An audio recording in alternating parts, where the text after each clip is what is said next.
Josephine, ano ba? Kasal lang tayo dahil yung gusto ng mga magulang natin. Pero alam mong hindi kita mahal. Asawa mo lang ako sa papel. Bakit, Bobby? Mahal mo pa din yung probinsyada mong girlfriend, ano? Kahit anong gawin mo, hindi mo na siya mababalikan. Subukan mo lang akong lokohin, Bobby. Sinasabi ko sa'yo, lahat ng meron ka, kayang-kaya ko yung kuhanin. Dahil sa pangangaliwa mo sa akin. Banta ni Josephine. Kunin mo lahat, wala akong pake. Hiniwalayin ko yung pinakamamahal kong babae para sa kasal na to. At alam mo, pinagsisisihan ko yun. Sigaw ni Bobby. Wala kang choice, kundi ang pakisamahan ako. At ang gusto nila, Papa, ay magkaroon ng apo sa lalong madaling panahon. Ha? Aalis na ako. Pupunta na ako sa opisina. Kakawalang gana dito sa bahay. Sigaw ni Bobby. May kasintahan si Bobby na taga-probinsya na nagngangalang Aileen. Mahal na mahal nila ang isa't isa. Sa halos ilang taon din nilang magkasintahan. Ngunit dahil mahirap lamang si Aileen, ay hindi siya tanggap ng magulang ni Bobby at pinakasal sa taga-Maynila na mayaman. Ang nakaraan. Love, mahal na mahal kita. Yan ang palagi mong tatandaan. Ani, Bobby. Alam ko naman yun. Bakit pa parang may ibig kang sabihin? Bigla-bigla mo na lang sinasabi yan. Ani, Aileen.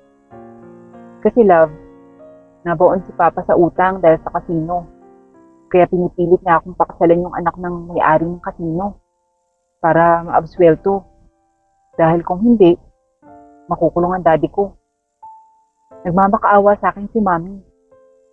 Pero mahal kita. Hindi ko alam kung anong gagawin ko.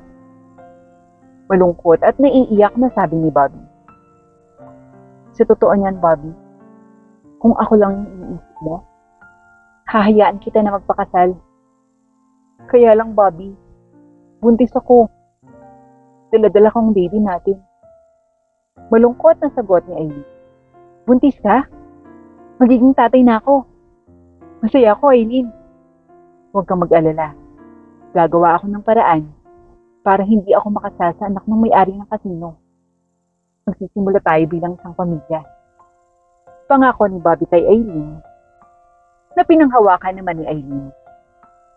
Pagkatapos naman ng usapan ng dalawa, ay bumalik ng Maynila si Bobby upang magbenta ng ilang ari-arian na maaaring makadagdag sa pambayad nila sa utang ng kanyang ama. Anak, ang daddy mo, sinugod sa ospital kagabi. Dahil pinipilit na siyang magbayad ng kabilang kampo.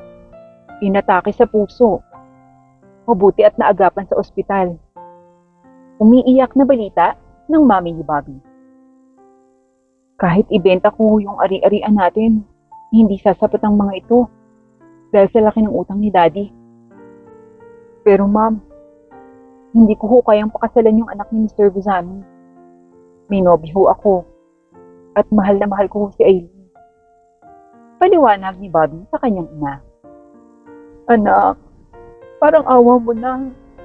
Gawin mo na lang ito para sa akin. Mamatay ako kapag may nangyaring hindi maganda sa daddy mo. Ngayon lang anak, tulungan mo yung daddy mo. Pakiusap ng mami niyang habang nakahandusay sa lapag dahil sa pag-iyak. Isang desisyon ang ginawa ni Bobby dahil sa pagmamahal niya sa kanyang mga magulang. At nagawa niyang talikuran ang kanyang mag-ina. Nagpadala ng sulat si Bobby sa probinsya ni Aileen.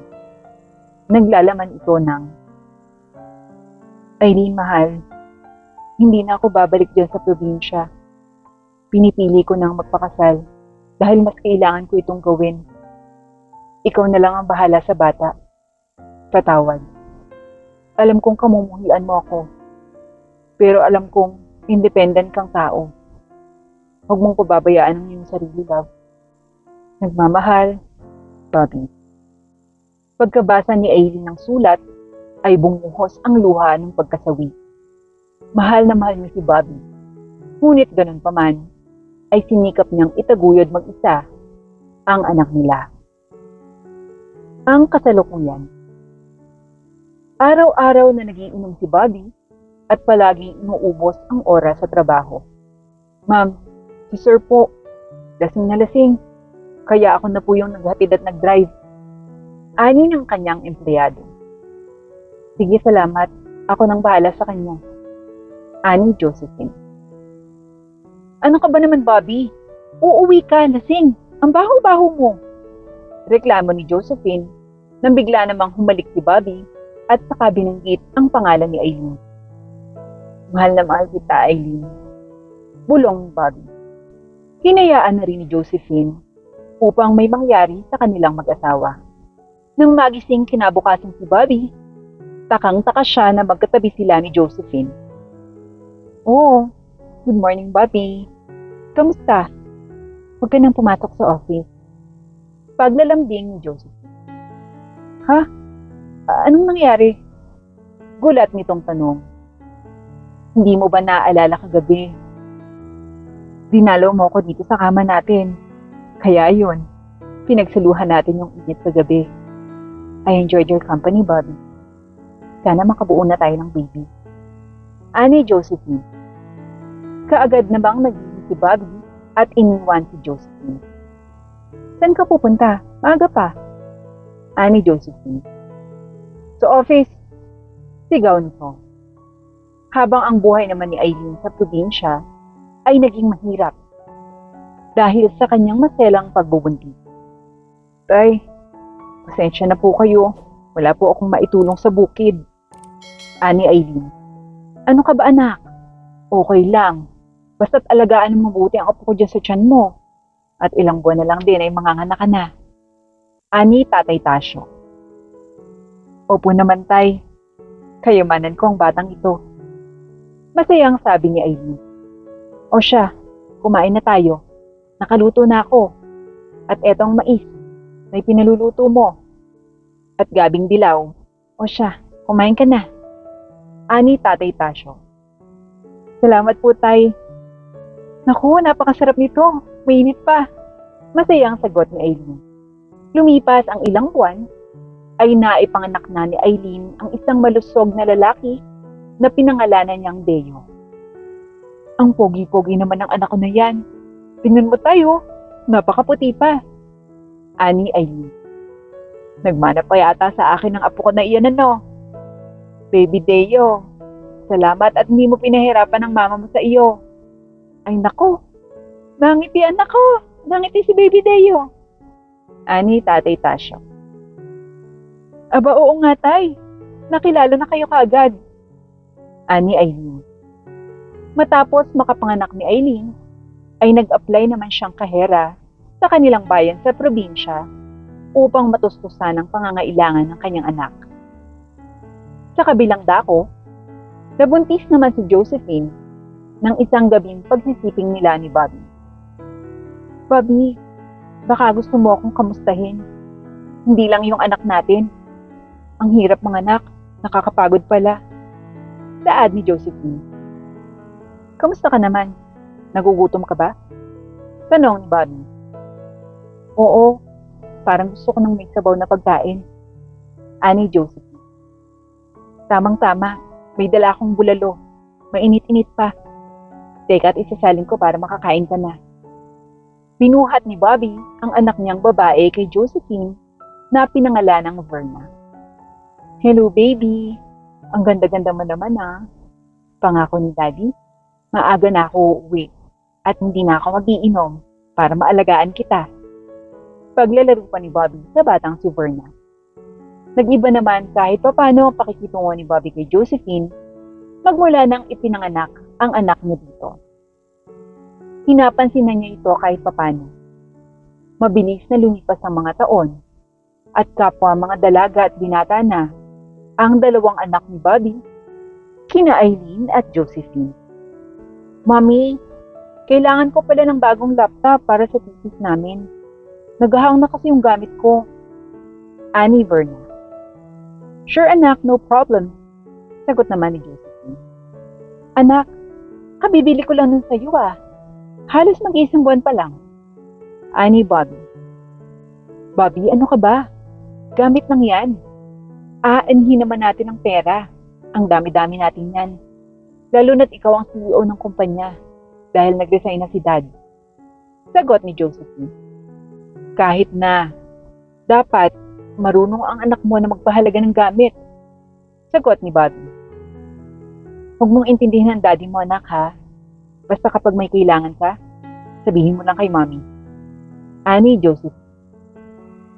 Halos lahat ng luho ng batang si Verna ay naibibigay, hindi katulad sa kapalaran ni Deo. Dahil mahirap ang buhay nila sa probinsya, ay high school lamang natapos ito at hindi na nakapag-kolehiyo. Anak, pasensya ka na ha.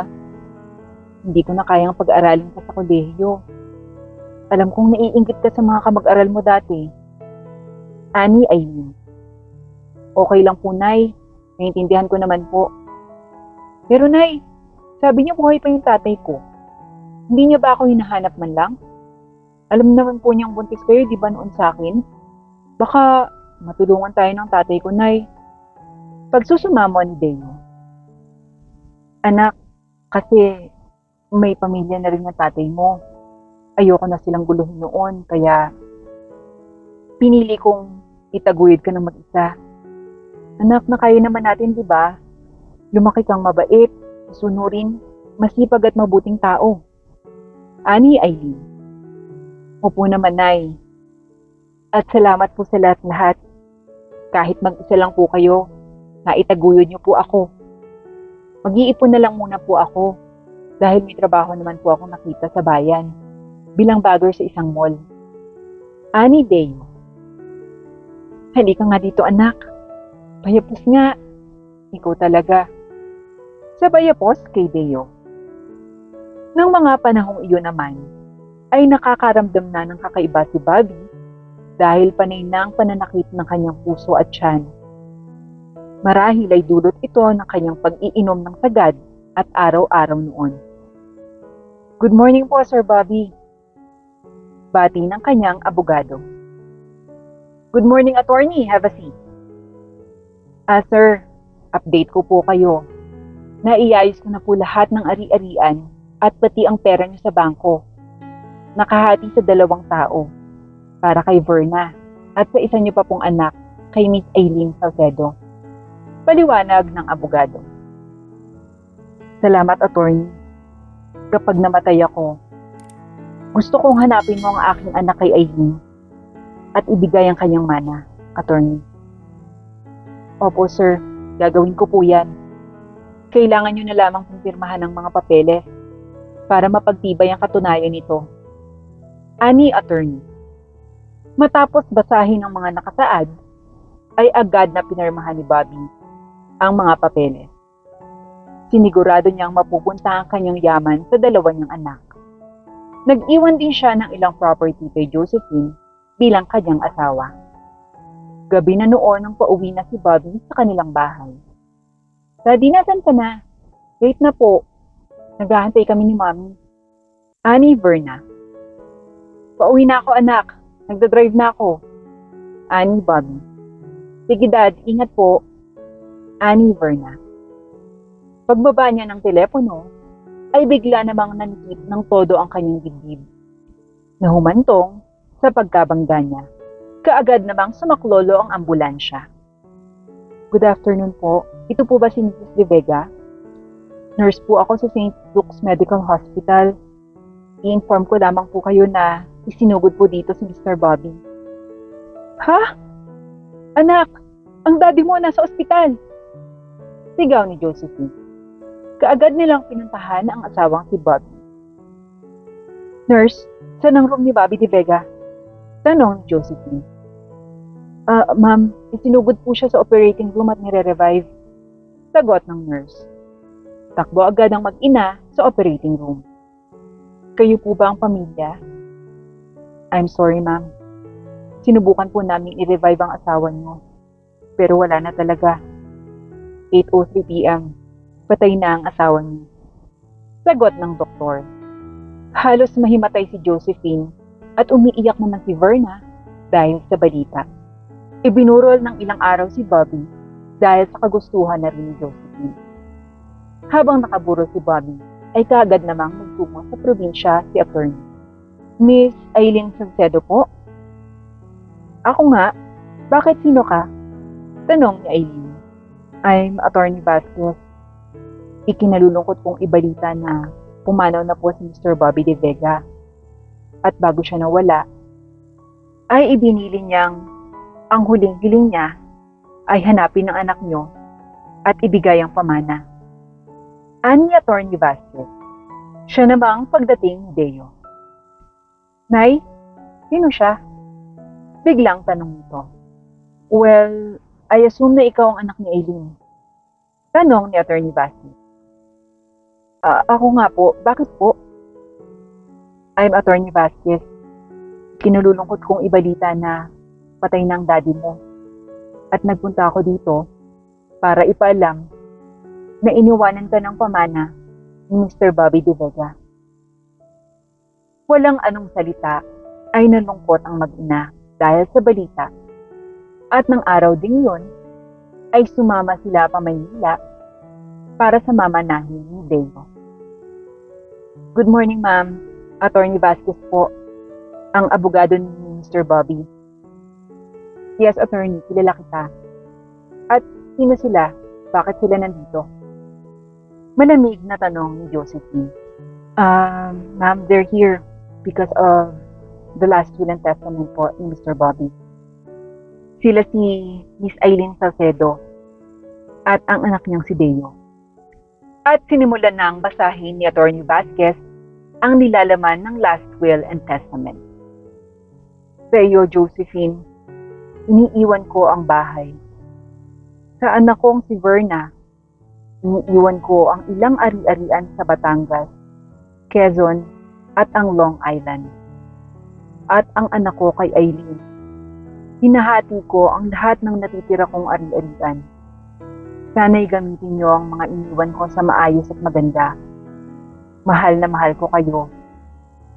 Sa aking anak kay Aileen, patawad kung inabandon ako kayo. Patawad, Aileen. At sa aking asawang si Josephine, hinikap kitang matutunang mahalin. At sa huli, minahal kita talaga. Masaya ako na nagkaroon tayo ng magandang anak. Sana'y mapatawad mo rin ako. Matapos basahin ni attorney ang last will and testament, ay nag-iyakan ng apat dahil sa sulat na yun.